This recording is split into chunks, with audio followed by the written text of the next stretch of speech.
When parents are in trouble, that's why you should have never been born. Stop. I forcefully covered my mother-in-law's mouth. Do not utter those words here and now. Don't hurt James any further. You are unfit as a mother. No, you are disqualified as a human being. You damn hag. I grabbed my mother-in-law's collar in a fit of emotion.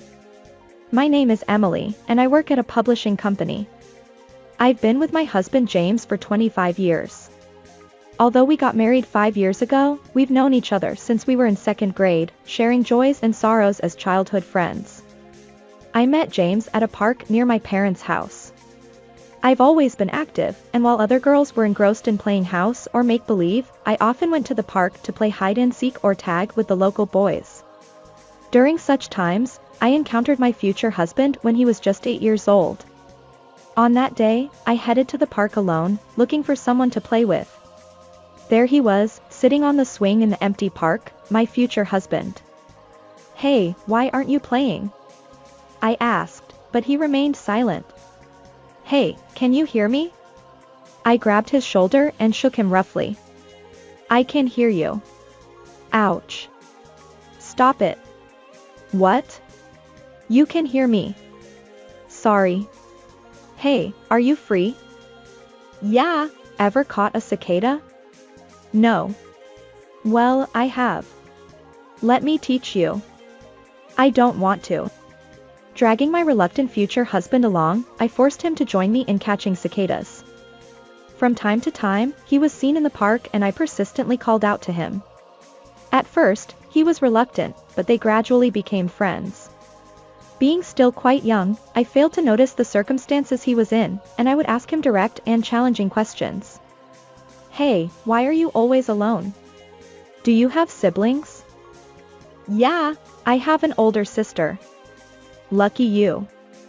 I'm an only child. Why doesn't your sister come to the park with you?" "I don't know."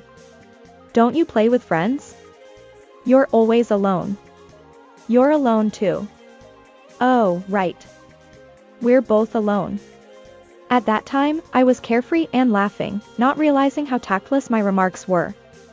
And so, as time passed and we started playing together, something happened. "Hey, are you feeling a bit down today?" "You're always down, but today you seem even more down." "Not really." "You always say, not really." "Not really." "Oh, there you go again." When I laughed, a loud noise came from his stomach. "Are you hungry?" "Not really." "Not really, huh? Come to my house. Mom will make some sweets for us." "No, I won't go." "Come on. Let's go." As if it were a regular event, I grabbed his arm and, despite his reluctance, dragged him to my house. "Mom. I brought a friend. We're hungry, so give us something to eat. Welcome home. Will you say, 'I'm home' when you return?" "Both of you, wash your hands and come in."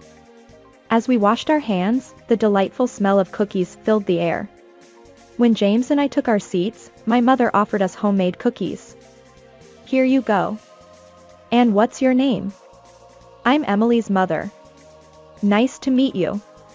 "I'm James." "James? Cool name." James, encouraged, took a bite of the cookie. Then, he quietly shed tears. "What's wrong? Didn't you like the cookie?" James silently shook his head.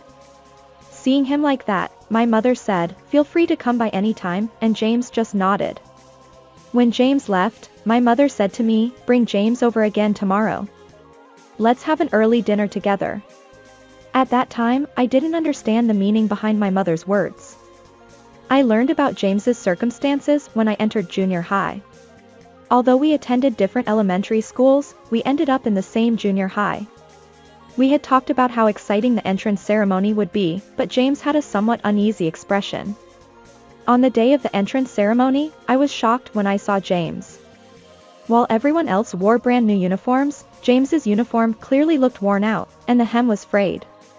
When our eyes met, he quickly looked away. "James." I called from afar, startling him. He started running in the opposite direction.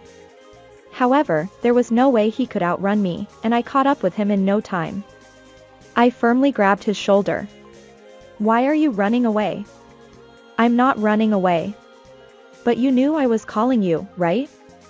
"Don't talk to me inside the school." "Why?" "Oh, you get it already, right? My family can't even afford to buy me a proper uniform. I always wear tattered clothes, so I have no friends." "You have plenty of friends, don't you? If you're seen with me, you'll lose your friends too." "I don't really care." "You're a weirdo." "I get that a lot." And so, from junior high to university, we spent the same time at the same school. James was very talented, always ranking at the top in both junior high and high school. Since we always studied together, I owed my good grades to him. In high school, he started working part-time and seemed busy, but his grades never suffered. He was diligent. He successfully earned a scholarship for academic excellence in university, and his tuition was waived for 4 years. By that time, he had gathered the basics with the money from his part-time job and no longer wore tattered clothes. And so, we entered the job hunting phase. James secured a job with a major company through the sole recommendation slot from the university's dean. As for me, it was quite a struggle. After the 15th attempt, I managed to land a position at a publishing company. Despite being busier than anticipated after entering the workforce, James and I managed to meet frequently, maintaining our relationship unchanged. One day, as usual, we were having dinner that my mother made when James suddenly stood up. Surprised. "What's wrong?" "Emily." "Yes?" "Marry me." "What?" "Oh my. A public proposal?" No, we're not dating." "Oh dear. Weren't you two dating?" "We're not, but I want to get married." "Yeah, okay." "Yes." And so, in the fall of our second year as working professionals, after 15 years of knowing each other, we got married with 0 days of courtship. We registered our marriage without holding a wedding ceremony, and there was a reason for that. It wasn't until our 15th year together that I met my husband's family for the first time. I knew he had an older sister, but I didn't know anything else because he never talked about his family. When I was finally invited to his parents' house, I was astonished. It was a stylish Western-style house on a large piece of land. As I stared at the exterior of the house with wide eyes, my husband laughed and said, "Surprising, isn't it?" and murmured, "That's the kind of house it is." When my husband opened the front door and said, "I'm home," there was no response. But the sound of the TV was audible. Someone was definitely at home. When my husband opened the living room door, his mother and sister were there. "I'm home. I told you I was getting married." "Nice to meet you." Neither his mother nor his sister turned towards us. I went in front of the TV, greeted them loudly with "Nice to meet you," and they glared at my husband instead of me. "Who's this woman?" "The person I'm marrying." "What?" "We don't need your report." "Right, Mom?" "That's right. Do as you please." So, this was the family environment my husband grew up in. Well then, excuse us. They completely ignored me. Well, then I'll do as I please. Don't cause any trouble. Got it. On the way home, my husband remained silent. "James, your house was a mansion." "Yeah." "The garden was beautiful."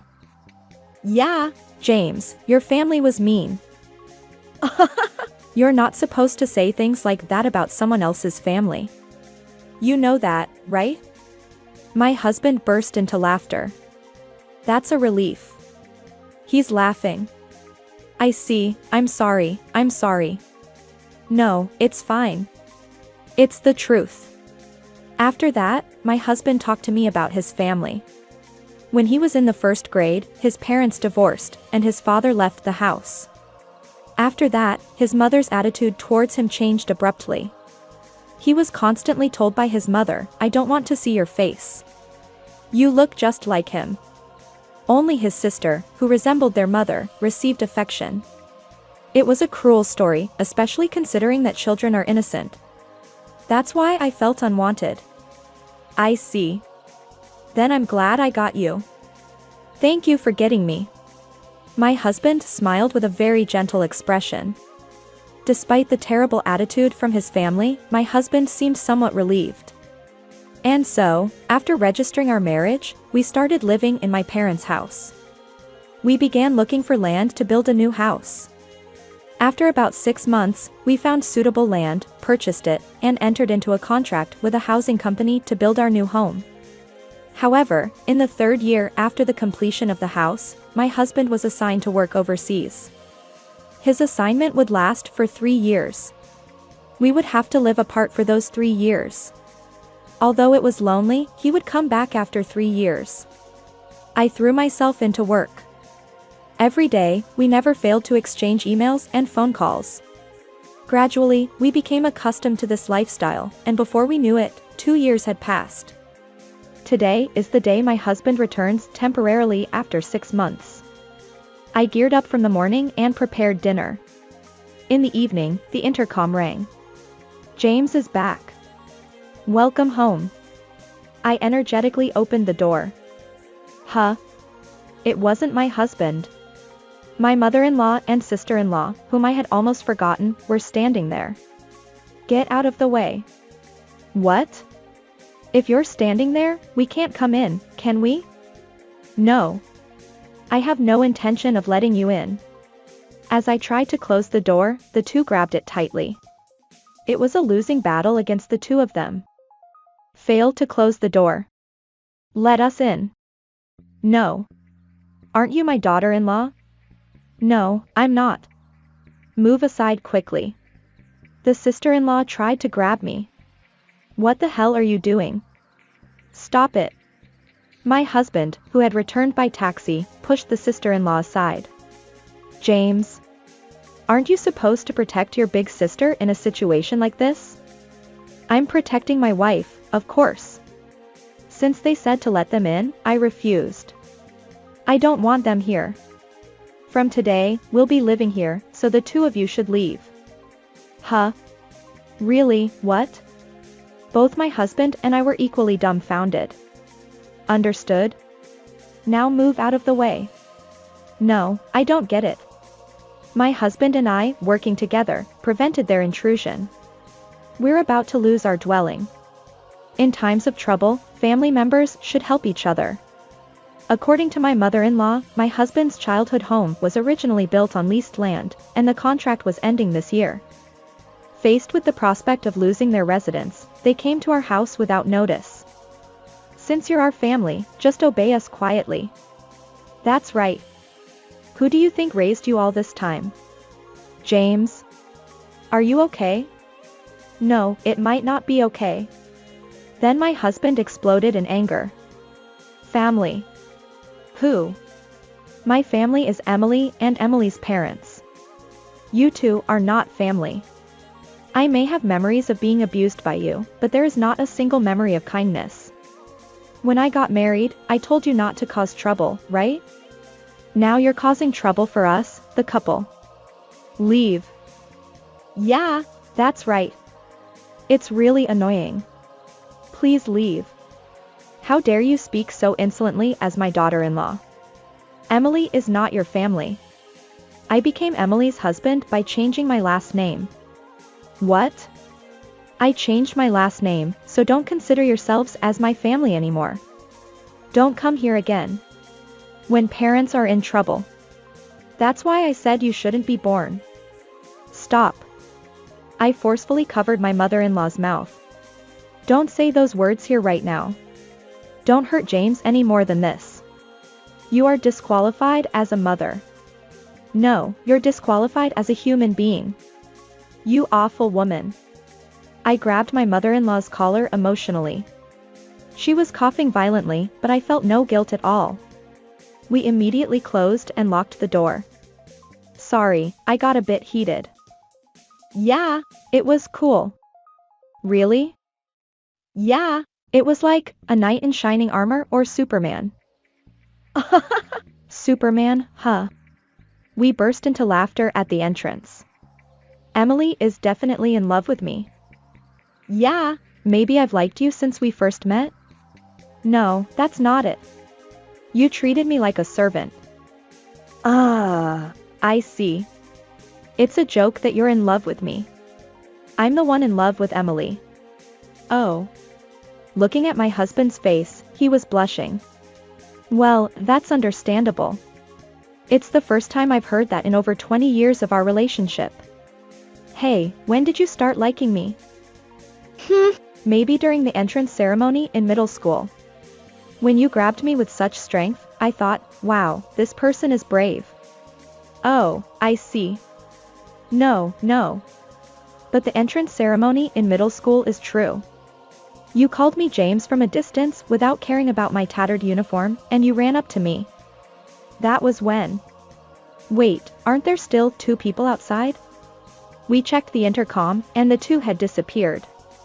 2 years have passed since then, and I haven't seen my mother-in-law and sister-in-law since. I was asked about them over the phone by someone I knew once. My husband and I will never meet my mother-in-law and sister-in-law again. That's because we sold that house and moved overseas. The person who called us was the owner who bought the house. He said that my mother-in-law and sister-in-law didn't know that we had sold the house, and without any remorse, they came to that house. We've changed our contact information, and we won't be returning to America for a while. Even if we do return, they won't know our house. It seems like our ties will be completely severed. And now, I'm 4 months pregnant. My husband and I are eagerly looking forward to the birth of our beloved child. Thank you for watching until the end. How was today's story? If you enjoyed it, please subscribe to the channel. See you in the next story.